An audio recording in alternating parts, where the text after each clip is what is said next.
talim. Magandang umaga po sa September 8 po ngayon. Dito po tayo ngayon sa ating trade. Hindi pa po tayo nakakalabas dun sa last trade natin. Ngayon po ay malaki-laki po yung ating unrealized loss. Nasa $187 ang unrealized natin. Dahil nabili natin ang average buy natin is 57,341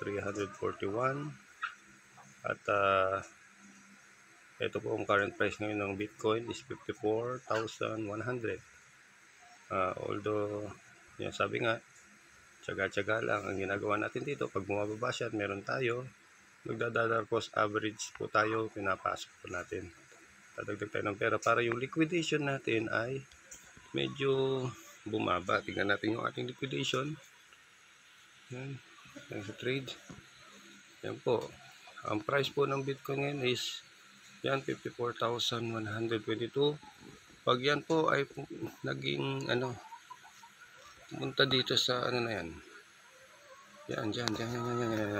Nag 51,800 liquidated po tayo. Yan po yung ating Ang average entry price po natin is 57,341.92. Ang current price, yan po, gumagalaw po yan. At yan po yung unrealized. 50%, almost 50, more than 50% na po tayong ang unrealized loss natin. Yan po. Yan po yung liquidation natin. Pag yan po ay umabot yan sa 51,000, liquidate po. Sunog po lahat yung ating taya. Kaya, pero kung titignan natin yung natin, ito may mga pre-order tayo yan. Ang kasi natin, nakaabang tayo. Meron tayong nakaabang na kapag umabot, bago siya umabot sa 51,894, meron po tayong nakabuy para at least medyo pangsalo po na yan bago tayo maliquidate. May laban pa tayo. Pero pag may pera pa po tayo, pumasok, bibili po tayo sa halagang 54,000. Yan kung anong parang price para bumaba uli yung ating liquidation. Ganyan lang po.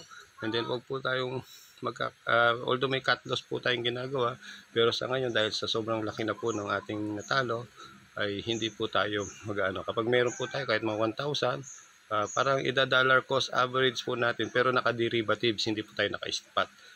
Ito po ay hindi paghihikayat. Pinapakita ko lang po kung ano pong ginagawa ko kapag andito ako sa bukid. Gaya po na sinasabi ko, dinodocuments ko lang sa YouTube kung ano yung mga nagiging achievement ko sa bukid ko at sa pagte-trade ko.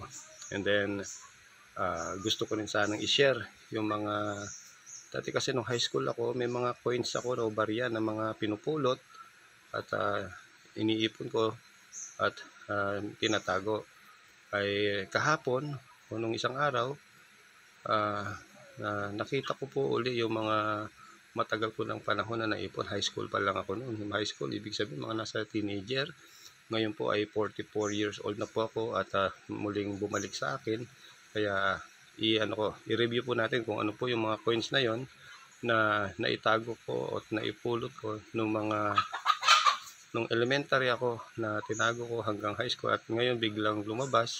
At tignan natin, dati kasi ako nangangalakal ng basura. Siyempre pag nagbabasura ka, lahat ng barya, lahat ng mga nakikita mo sa basurahan, pag barya yan, itatago mo kasi although wala tayong alam kung ano yung mga yon, parang remembrance lang. Kaya sa susunod na vlog natin, ipapakita ko po sa inyo yung mga coins o mga barya na tinabi ko nung napulot ko nung elementary, tinabi ko hanggang high school, biglang nawala. Ngayon ay biglang bumalik sa akin. Maraming salamat. Abangan po natin yun at i-review po natin kung anong klase po yung mga coins na naibalik po sa akin ng mga kapatid ko nung inano po namin yung mga gamit ng nanay ko na sumakabilang buhay. Dito na po. Maraming pong salamat at happy birthday sa aking anak na si Isay Manalo. Birthday niya ngayon. Na siya? 9 years old na. Anak, happy birthday. Maria Isabel Manalo. I love you. Bye-bye.